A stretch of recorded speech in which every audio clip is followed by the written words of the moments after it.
Olá, meus amigos do Classe de Professores, que privilégio e que bênção de Deus é cumprimentá-los nesta ocasião.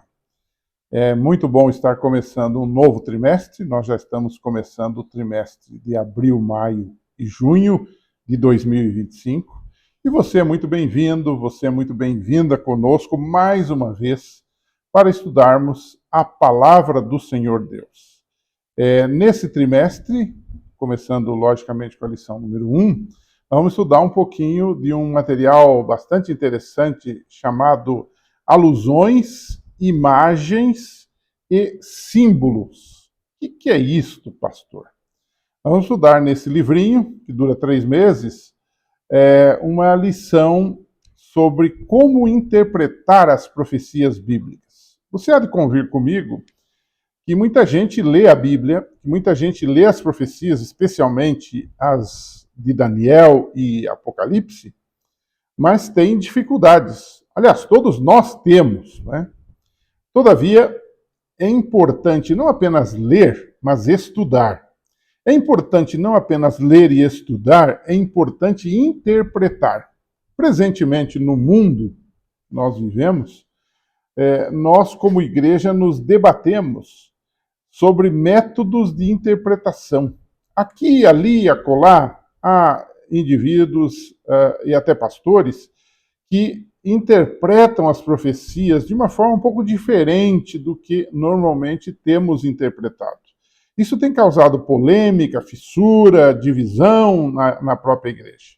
De maneira que esse trimestre venha nos ajudar a melhorar a nossa interpretação, reafirmar conceitos, reafirmar princípios de interpretação. E é justamente isso que fala a lição número 1, a lição desta semana. Alguns princípios da profecia. Esse é o tema dessa semana, né? Quais são esses princípios? Eu tentei simplificar o que o autor, de forma, digamos assim, mais teológica, mais técnica, fez, mas simplificar num linguajar bem nosso, bem cotidiano. Eu coloquei alguns princípios que devem ser levados em conta. Primeiro deles, você deveria ler a profecia bíblica com atenção. Um dos problemas do mundo hoje é a falta de atenção. Quantos acidentes aéreos, acidentes automobilísticos, quantos acidentes em empresas acontecem pela falta de atenção, pela distração? Então, a primeira questão é ler com atenção e, ao mesmo tempo, estar disposto a aprender. Muitas vezes a gente vai com a cabeça cheia em cima do texto e a gente quer impor ao texto aquilo que está acontecendo ao nosso redor ou aquilo que nós pensamos. Mas não é assim. O texto tem um contexto do mundo bíblico para o nosso mundo. Então, precisamos entender isto, ler com atenção e estar disposto a aprender. Por quê? Porque, na verdade, a profecia, a Bíblia toda, porque toda a Bíblia é profecia, é uma revelação de Deus. Eu sempre digo que, quando você vai estudar geologia, estudar pedras, rochas, por exemplo, você é superior àquilo que está sendo estudado. Você é o sujeito e aquilo é o objeto de estudo. Todavia, quando nós estudamos teologia, que é o estudo sobre Deus, as coisas se invertem. Você não é o sujeito do estudo. Você está estudando Deus. Deus é o sujeito e é o objeto do estudo ao mesmo tempo. Você só vai entender Deus à medida que ele se mostra, à medida que ele se revela. Revelação é a palavra-chave aqui. Nós jamais vamos compreender, por exemplo, totalmente a mente de Deus. Por isso que o Apocalipse 1:3 diz: bem-aventurado aqueles que ouvem e aqueles que leem as palavras desta profecia e guardam as coisas que nelas estão escritas, porque o tempo está próximo, Apocalipse 1:3. Segundo lugar, você precisa entender, é outro princípio, entender o tempo da profecia. Muitos fazem uma confusão Eles deslocam nacos do tempo de um lugar para outro a seu bel prazer. Ah, essa profecia já se cumpriu, ou essa profecia ainda vai se cumprir, mas aí você vai olhar, ela já se cumpriu no decorrer da história, dentro do método historicista, que é o método que Jesus usou e que nós usamos também. Então, entender o tempo da profecia é extremamente importante, né? Geralmente, a profecia ela começa no tempo do profeta, no caso, por exemplo, Daniel, começa no seu tempo, e vai ao tempo do fim. Um exemplo clássico desse princípio está na nossa interpretação de Daniel capítulo 2, onde os reinos a partir de Babilônia, onde Daniel estava presente, eles vão se sucedendo. Vem Babilônia, depois vem Medo-Pérsia, não é? Depois vem Grécia, depois vem Roma, e então vem a divisão do Império Romano, e aí vem a pedra, que é Jesus, e então Deus implanta o seu reino. Veja, há uma sequência cronológica, lógica.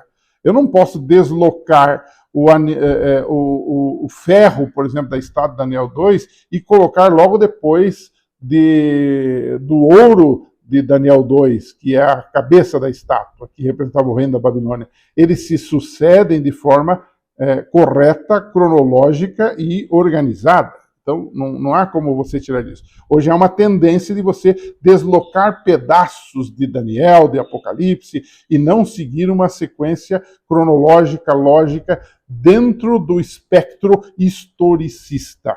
Ok? Apocalipse, por exemplo, Daniel, ali começa o tempo de Daniel, mas Apocalipse começa, por exemplo, logo após a primeira vinda de Cristo, ele fala das igrejas, né? E ele vai até o fim. É interessante que Daniel foi selado, porque ele deveria ser redescoberto no tempo do fim, e esse tempo já chegou.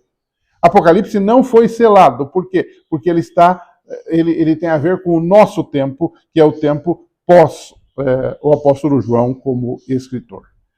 Um segundo aspecto aqui que nós devemos levar em consideração é estudar o texto das profecias, levando em conta tudo o que a Bíblia diz sobre aquele assunto. Porque na regra geral de hermenêutica bíblica, há um princípio que diz que a Bíblia interpreta-se a si mesma. Né?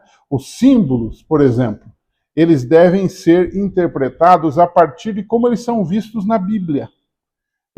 Por exemplo, mulher. Nós vamos estudar no decorrer desse trimestre algumas coisas. Mulher, nações e etc. Mulher é a igreja, né? As nações, né? Muitas águas representam as nações, representam muita gente, muita população. Então, os textos bíblicos simbólicos devem ser interpretados a partir da própria Bíblia, né?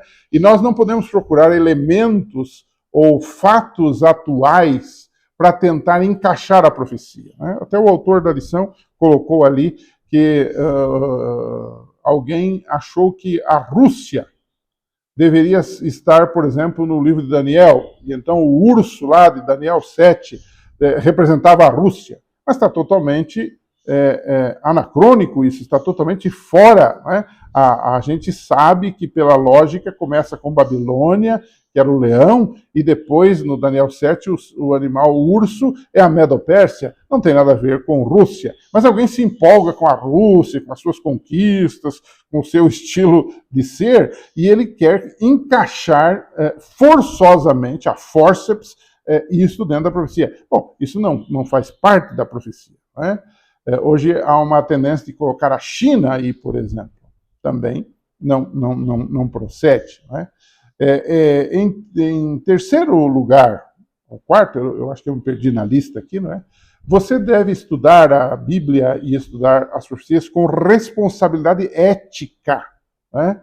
A gente tem que tomar cuidado com os lacradores. Hoje, mais do que nunca, há um grande número de lacradores, de gente que quer views no YouTube, de gente que quer digamos assim, ganhar dinheiro com isso, monetizar os seus vídeos, as suas explicações. No passado eram livros, hoje virou vídeo, que hoje a nossa sociedade é imagética, todo mundo quer ver, né?